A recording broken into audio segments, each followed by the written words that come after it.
Welcome back to The Purple Worm, a podcast by four British blokes talking about role-playing games. And in this episode we're going to be talking about myths and legends that have inspired us and that we think could add a lot to your games.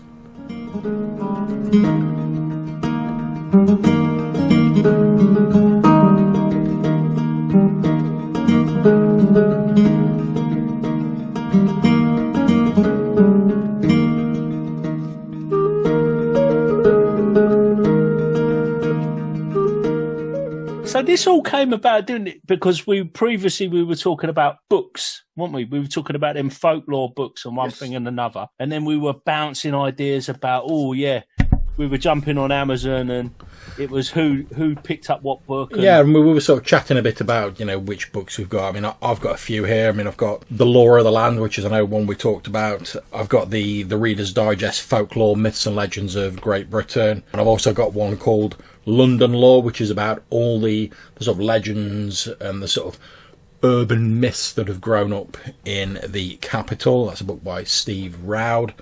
And I've got a couple of other books. We were just talking a bit about non-roleplay books that you can pick up as sources of inspiration and you can use during your sessions. And obviously, because we were doing it with a mind to sort of like Purple Worm, and because we're all British, not English, I don't want Pete complaining to me. No, that's quite right. But no matter what might be said in spurious other podcasts, we are not all English. But we were talking a little bit about specifically the body of folklore that's associated with Britain, because these myths and legends can be fertile ground and good fodder for use in role-playing games. Yeah, definitely. I think the non-role-playing book is never talked about enough in our circles. I mean, we're always talking about new systems and stuff that's coming out, but I would love to hear more just like general book recommendations and stuff like that. Anyway, I went away and I got The Fabled Coast, Legends and Traditions. Now, the reason I got this was because I've done quite a lot of travelling about, and having the kids, coastal locations are always a bit of a favourite for us. So I have done a good lot of the coastline of these Fair Isles, and that's these Fair Isles, not the Fair Isles. So it's an important difference. There is an important difference, and it would be way too boring for me to go into that. So what I'm going to do, I'm going to talk about the Thames estuary. I love the way you like the Fair Isles would be far too boring, but like the Thames estuary. The explanation would be far too boring, and I've never been to the actual Fair Isles. However, I would love to go there because they look like a pretty cool, wild sort of place. And just in case anyone's listening who is unaware of the Fair Isle, it's an island in Shetland off the northern coast of Scotland, lying about halfway between mainland Shetland and Orkney. It's known for its bird observatory and a traditional style of knitting. It's the most remote inhabited island in the United Kingdom. But enough of the definitions, let's get back to Colin. Less wild and much more familiar to me is the Thames estuary and a certain Isle of Sheppey. Oh. Yeah. Now, I do know that a fellow worm here hails from an area not too distant from the Thames estuary. Mr. Aldridge, are you familiar with the Isle of Sheppey, sir? I don't know the Isle of Sheppey very well. I'm from deepest Essex. But that's just north of there, man. On the estuary, yeah. Yeah, it's the other side, so that's like a mile away. That's a mile away. That's another world. That's a world away. My folklore's going to be Essex-based as well. Oh, cool. You won't think yourself lucky to come from a small town like me. If you travel for like a mile, you've left the town. Yeah. So the reason I zoned in on this was I thought, well, I've been to all these places. I want to talk about something I'm a little bit familiar with. And the Isle of Sheppey, it's like off at the top of Kent. And it's only 36 square miles, and it's in a district called Swale. And it's where, in 1991, summer of, I actually met my missus. We'd gone down there for a holiday, and we was on the Haven. It was like a Haven campsite. We all piled down there in this old Vauxhall. it's called a chevette, but we used to call it a shove-it. Yeah. For anyone who's not from Britain, that's a particularly dank model of car. Oh. Yeah. Is this a clubhouse romance, Colin? Yeah, is that mate, what it we're gonna is. get? Oh, that's exactly awesome. right. It is. So it's a club. That's it. Our eyes met over a burst radiator valve.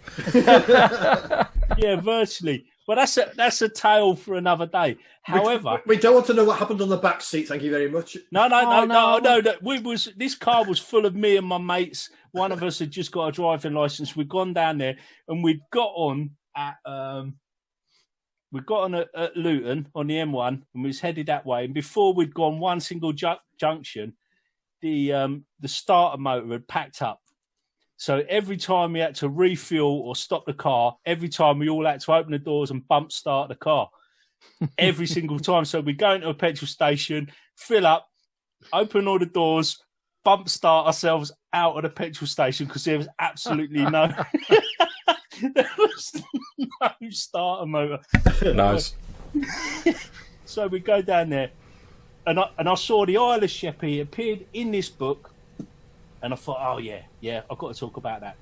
So it's called the Isle of Sheppey, which is basically in Old English means Isle of Sheep.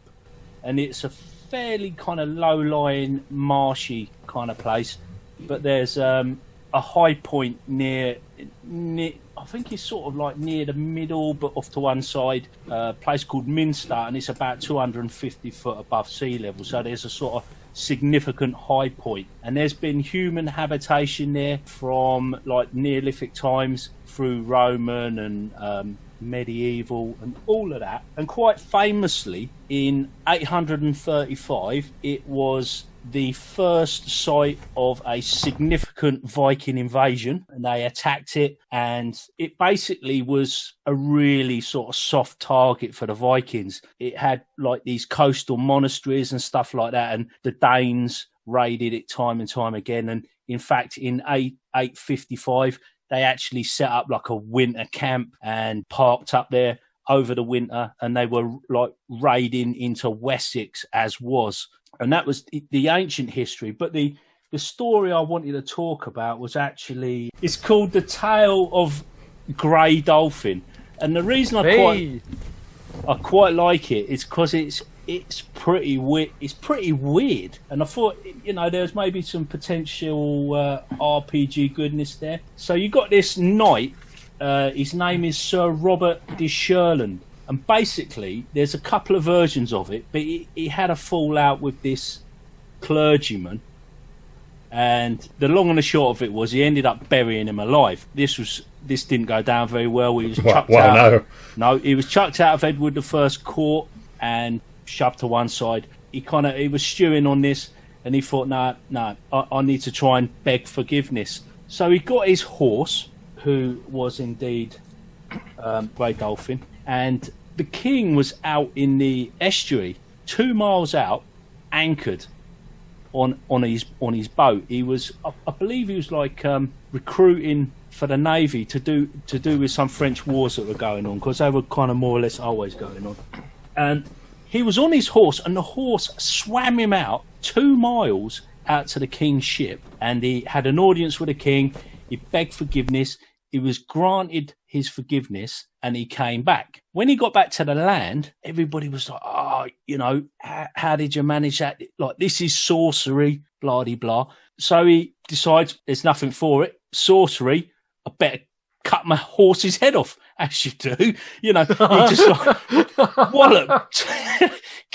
Because, there's a few sort of suspect looks in that. Oh, well, that's it, my loyal horse. I'm just going to chop his head off. And then like a witch or some kind of soothsayer type decided this was not a good thing and said that'll be the death of you, loyal horse, that'll be the death of you. And the story goes that like a year later, he's out hunting in the area, and his horse, another horse, obviously, trips on this obstruction. The king falls. He's like badly bruised and basically dies. And apparently what he tripped over was the skull or the remains of his old original horse. So it's like it was the death of him. Nice.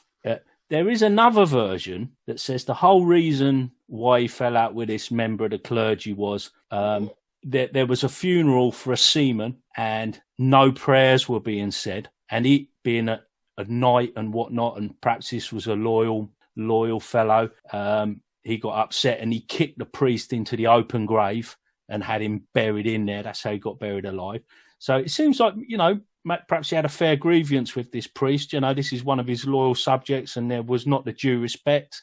So he lost his rag. And also in that version of it, the person that was mentioned for telling the future was actually named as a witch. And in one variation of it, he ends up getting cut on a bone of the remains and he dies from blood poisoning. So I thought, this is quite a weird old story. It's got some of them classic elements of folk tales and things like that. And I've got a few notes for how this might relate to an RPG, but I think I might have said enough for a minute. Can I come in? Because I don't know if this is in your notes, but one of the things which I think is really juicy out of that story is the prophecy element. Yeah. Mm-hmm. And I love a bit of prophecy in role playing. And I'd be interested to know how worms cope with prophecy. How do you introduce that into your games? Someone gives a prophecy. How do you treat that? How is it going to come true? Do you just deal with it as suggestion for your characters, or do you force a railroad to make sure it comes true? I'm interested. The way I always look at it is like, if you pick up like a newspaper or something, they've got the horoscopes in them, and they're always quite sort of generic. So you read your horoscope and it'll be like, oh, you're going to have some ill fortune in the future, and people are really into it. Like, let's say they're walking down the stairs or something, and then they like stub their toe. They'll be like, knew I was going to get ill fortune, but it's very vague, so the chances are good that at some point in the future you will have some ill fortune, whether it be small, whether it be large, whatever. I often find that, but if you sort of slant prophecies in that sort of vague leaning sort of direction with just enough to get people's like imaginations working, they'll often like fill in the details of the prophecy themselves. So if you say like, oh, a dark force is going to prove your undoing, and then next time they're out, like the party gets like ambushed by some orcs on a random encounter or something, and that player gets knocked unconscious, they'll be like, oh, the old soothsayer knew it. They said like a dark force was going to be my undoing, and these orcs have like nearly killed me. And then they'll start talking about like how that ties into like the rest of the prophecy, and I'm not too proud to admit it. If the players come up with something that's better than what I've got in mind, I'll quite happily junk whatever I've got in mind and go, yeah, let's go with that. So if they're like, oh, maybe it's had a darker force and these are just like a band of orcs, like maybe there's some like darker force behind those orcs, I'll be like on mute, like writing my notes, go, you best believe the fucking is now. And that's how I tend to do it, because I find that the players are their own worst enemy when it comes to that sort of thing, because they're, and obviously I say worst enemy with a sort of like, it's a bit tongue-in-cheek because it all creates for the story, it's all good for a game. But quite often they'll do a lot of the heavy lifting for you as a GM, whereas I think if I write out a big detailed prophecy of everything that's going to happen, I'll then feel that I really should try and sort of push them into that direction to make sure it happens, and I really don't like doing that in games. I also find that if the prophecy is too specific and the players don't like it, then it tends to have the effect they'll try everything in their power to stop it coming true. Yeah. I mean, it reminds me, I can't remember the exact tale, but I remember that there's a myth somewhere about, there's a prophecy about someone's going to be killed by a wild boar with green fur. And the guy gets the prophecy read, it's like, yeah, like that's going to happen. But like his enemies find out and they like dye a boar green, basically, and sort of like set it on him while he's out hunting. So there are ways that even like ridiculous prophecies can come true without sort of just like magic did it sort of reasoning. But I really like when Burnham Wood comes to Dunsinane. Exactly, yeah. The classic, yeah. But like I say, for myself personally, I don't like trying to steer the players in a certain direction. I would much rather sort of give them like the loose framework of a prophecy, and then let their imaginations, their fears, and their sort of minds fill in the rest for me. Well, that's Absolutely. the trouble, isn't it? That's the trouble with a prophecy. You don't want it to turn into a railroad. I would tend to keep it vague. But what about you, Dave? I'm with you. So yeah, you use it like suggestion, don't you? And if it's subtle enough, then the players will play into it for you. They'll make it happen because if you give a prophecy that implicates some loosely defined agent, the players will choose. They will choose the one they want to be implicated by the prophecy and respond. So that's all good fun. I mean, a way I like to do it if the players have got the power of prophecy, because that's harder. Yeah. Right? Because then you're giving over a bit of narrative. But I think I've been inspired by some of the ways that Dungeon World does things. And Colin, you'll know my heist rules that I'm using in the Black Hat game. You can give out, if a player's got a power of prophecy, or a character, you can give out a kind of I knew that was going to happen point.